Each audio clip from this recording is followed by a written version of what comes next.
Daniel chapter number 8, verses number 11 and 12. Yea, he magnified himself even to the prince of the host, and by him the daily sacrifice was taken away, and the place of his sanctuary was cast down, and an host was given him against the daily sacrifice by reason of transgression, and it cast down the truth to the ground, and it practices and prospered. We can see in verses 11 and 12 how Antichrist, Antiochus Epiphanes, did the exact same thing. When the daily sacrifice was removed, and let's talk about that. What daily sacrifices are we talking about? Well, in the law, or the Torah, when God commanded Moses, he specifically stated to Israel that they were not to offer up sacrifices at multiple locations, like the heathen nations that they were replacing. He repeatedly said that they will offer up their sacrifice in one place. That would be the place that he will show to them.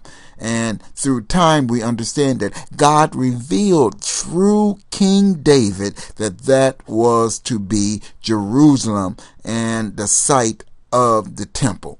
So this is why even today it is stated that no sacrifices is being held in Israel, is because there is no temple there.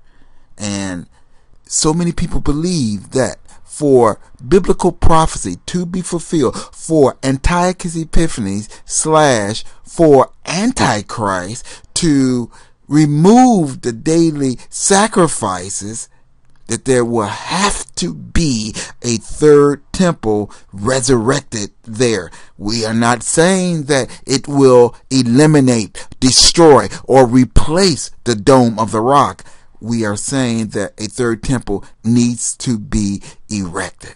Now, since we have that fact, and here's another image of the priest and the high priest offering up the daily sacrifice. And the daily sacrifices are what they offered up, once again, according to the Torah. But we find that Antiochus Epiphanes, when he took over, when he looted Jerusalem, how he destroyed or stopped the daily sacrifice. He did some horrible things. He exalted himself. He persecuted and killed so many people. It was terrible.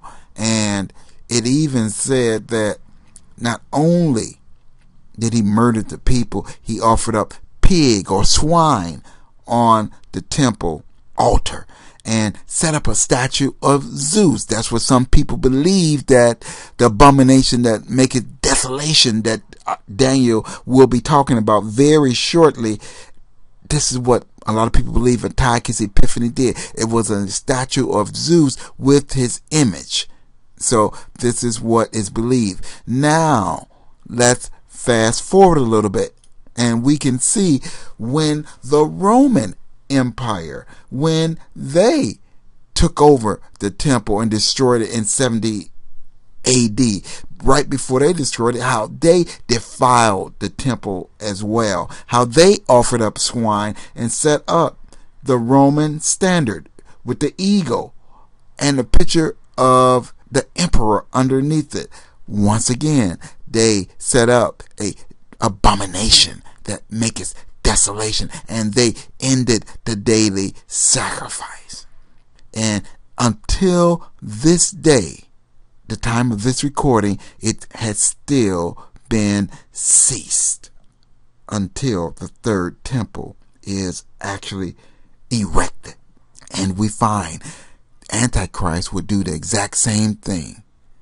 He will set up an abomination that maketh desolation. He may be, or he might offer swine on the altar, just like in times past, but he will set up an abomination that make a desolation. And the book of Revelation gives us to know it will be an image. More than likely, this is the image where the false prophet will, through satanic power, give artificial life, maybe even artificial intelligence too, that will have so many people deceived to believe that he is the very power of God. So we can see how this is repeating itself. And also we can see in verse number 12 how it talks about, and the forces will be given to him, which we believe that this is talking about how Antichrist will be a superpower or a conglomerate of superpowers merged together. God, in the name of Jesus, we bless you. We give you glory and honor and ask that you have your way. Thank God.